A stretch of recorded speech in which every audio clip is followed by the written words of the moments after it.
name? Nicolas Cage. Nicolas Cage. That was self-defense.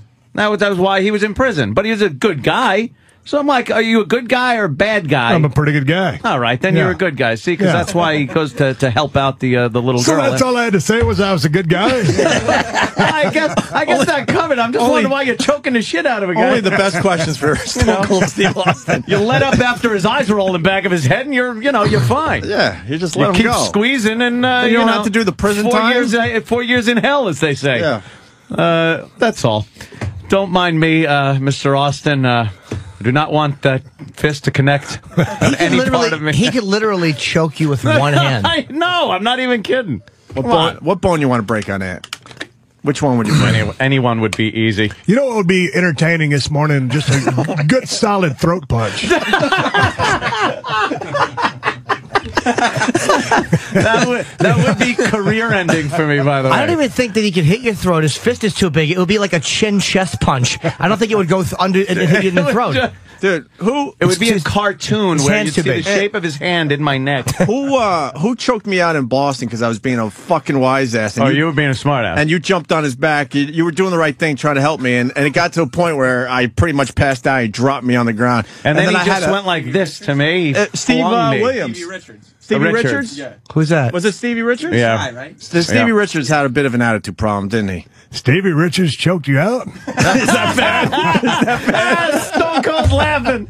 Nah, man. Anthony jumped on top of him because it was a real thing, and Ant jumped on top. No one else was around. I'm like, I'm in fucking trouble.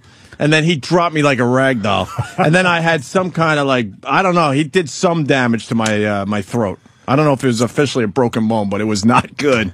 I felt like I was on something from Lord of the Rings. Yeah. I was just trying to keep an ogre. I didn't realize that Stevie Richards was so lethal. Yeah. Well, maybe not for you. Yeah, really. But, thanks. Well, thanks. You couldn't go with it. That is funny, man. This is our tough guy story. What spurred on what happened? Why the animosity? I was just a wise ass. I don't even remember. It's like 10 years ago. Stevie's skirt. Was it? No, I'm teasing. I don't know. See, trying to say that you got. I really don't remember anymore. Yeah. I don't either. You said something. It was bad. It was you bad. said something wise about him choking somebody out. Something. And he grabbed you and put a chokehold on you. I didn't do that dumb, wrestling is fake crap, because I know you guys take real bumps and it gets real in there at times. At times. Back in the day when someone told you to wrestle fake, let me rewind that. Yeah. Back in the day when someone told you wrestling was fake, I mean, it was damn near fighting words. Oh, yeah. And even further back than me, it was fighting words. And we've seen the videos online. With Dr. D, David Shelton, John Stoughton, and all that. But, these days, it's accepted as sports entertainment. But still, you don't want to badmouth the business or say it's fake. People always ask the wrong questions. Yeah, it's entertainment. That's the best way to answer it and still keep some integrity, I think. We've talked to you guys over the years, and no, you guys get injured doing these matches from time to time. Physics and gravity are real. And when you see somebody, like when Mankind is jumping off the top of a cage like that, there's no fake. There's no fake table down there. There's no fake gravity. He is falling and hurting himself. Mick was just here, right? Yeah. Yes. Mick's a good friend of ours. How is he walking? He's kind of John Wayne side-ish. He's got I love Mick. I say that with all Wayne, respect. that's a good thing, because he is kind of doing a little sideways We just thing. want him to get out before it's too late, because he is a good friend of ours. Yeah, he's my old travel partner. Really? Oh, yeah. Me and him and a couple of other guys, but Mick was a longtime travel partner of mine, and if you know Mick, you know how thrifty he is. Well, Jesus Christ, man, that son can make a nickel squeal. And I'm pretty tight myself, but Mick, he takes the cake. But the two of us together trying to find the cheapest hotel room in the United States, we're going to find it. That's why, because I asked Mick if he flew, he's coach. Or first class, and he said no. He said he flies coach because he doesn't want to, he's going to visit poor people. He doesn't want to, that's why he sponsors kids. He's trying to figure out how he can live that cheap. That son of a bitch. He wants to live on 35 cents a day. Yeah, he's trying to figure out how they do it. I guarantee you, Mick has got every dime he ever made. He damn sure didn't blow it on his wardrobe. That's why I don't dress fancy, but Mick doesn't dress fancy at all. No. Still has the same shirt from college. Yeah, but he's one of the smarter guys I've ever talked to in the business. Absolutely. If I want a good straight up opinion, I ask Mick Foley. Really? Oh, yeah, we love him. We absolutely he is a smart guy. I mean, his books were funny. And I'd imagine really you guys didn't get in any trouble on the road together, though. No, not Mick Foley, because there's a lot of trouble on the road. But with Mick Foley, he wasn't a drinker, and he always kept it pretty mellow and did his own thing, and a pretty reserved cat. He's a genuinely nice guy. Like he sponsors. We learned that last time. He sponsors kids overseas. Like he's a really sweet dude. He's a gentleman. Yeah. I haven't called anybody a gentleman in a long time. I don't know if that's good or bad. Did you get along with The Rock? I forget. Yeah, back in the day when he was in the company and I was working. I mean, I was the guy that he was feuding with that took him to his height. Yeah. When I stepped out in 2000 to get my neck fused up at a C3-4 level, that's when him and Triple H had their best years. So they got a chance to really spotlight themselves. Holy shit! I forgot all about that. Yeah, you got kind of knocked out of it right when everything was really gelling there. Right and, at the top of his game. I forgot all about that. You had to sit out like a year, 2 years, something like that? Yeah, it was about 15 months. And I remember I had a place outside of San Antonio, and I was just kind of cruising around my four-wheeler. I had a 12-pack of beer on my four-wheeler, just riding around, and my cell phone rings, and it's Vince McMahon. Steve, how are you, pal? I'm like, hey, Vince, what's going on? Hey, well, I was just thinking of some storylines to bring you back to the company. Like, Vince, I think I'm done. Really? Well, the healing process continues, and then I call Vince back. Okay, I'm ready to come back. But, I was gone for about 15 months, and I was able to come right back on top. And believe me, I have a lot of rust and a lot of, love handles going on from, eating enchiladas and drinking beer while I was off. But, it was a great business, and that goes with the territory. But everything's fine now. People ask me, every time I go somewhere, they look at me, and I don't have my leg braces on or anything like that. Yeah, right. That was like, it was like a helmet and shoulder pads for football. You don't wear that shit, when you're doing other stuff. So when I'm walking around being a normal human being, I'm fine. And all the fight stuff, I do all my own fights. I don't do the big stunts. Nobody does their own big stunts unless they're lying to you or trying to play the tough guy routine. I'm pretty honest about that shit.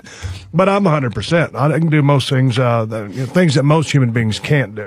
Yeah. What's your workout regimen like on a daily basis? Yeah. Just in the gym 5 days a week, one body part a day, and I'll do 30, 40 minutes of cardio a day, and kind of watch what I eat. Now on this tour right now, I'm eating like a billy goat and drinking, so I'm enjoying myself. But you can't eat healthy while you're running around trying to do all this. So yeah, it's impossible. Yeah, I'll get back in shape. And I get bored being in the gym 5 days a week.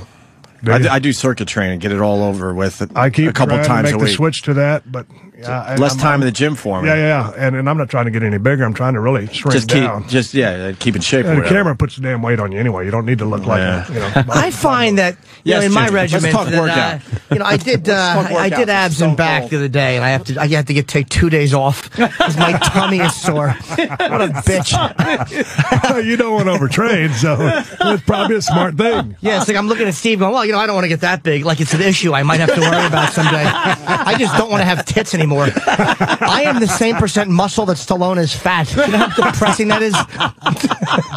Yeah, maybe we shouldn't talk workouts with Stone Cold. No, you see us trying to relate to Stone Cold? Yeah, but this guy's ripped, and we're like, when I'm in the gym. But when you get the guy that goes to the gym, he hires a personal trainer, and you overhear the conversation, and the guy had never been to the gym his whole life, he goes, well, I don't want to get all bulked up. Like, hey, it ain't like it's going to happen overnight, dude. Yeah, how about you start? What drives me nuts is I'm waiting for a machine because there's a woman there, and she's got her purse. She's working out. She's got a purse. I'm like, are you really getting anything done today? Can you move out of my way? Jesus. I'm not going for a laugh. I'm going for an observation. It's very frustrating. Good, because you weren't getting one. my goal is not to be... That's not even... That's for... that. You see that for real. Yeah. People read when they work out. Annoys me when you see somebody reading on the treadmill. What are you doing? Or they're on a chest machine doing 30 pounds. Like, that's not doing anything. Another observation. Yeah, but when also you have the people, they're standing there and they're doing a curl, and on the bench, the normal people would lay down on and do a bench press. Yeah. They've got their towel there, they've got their their iPhone or their BlackBerry, their water. It's like, move your shit out of the way so I can actually do something here. It's not a little platform to put all your shit on. And the other thing, I have gym pet peeves. Okay, when someone wears way too much cologne or perfume, and that's all you can smell. Everything, it's a gym. Forget about it. See, I led us into this direction here. Pet peeves. Gym pet peeves. Imagine, though. What's your gym pet peeve? Imagine Stone Cold comes up to you, though, and says, Why don't you get your goddamn shit off of this bed? Like, how fast would you move your shit? I know, because I realized by my shit he meant my body. Don't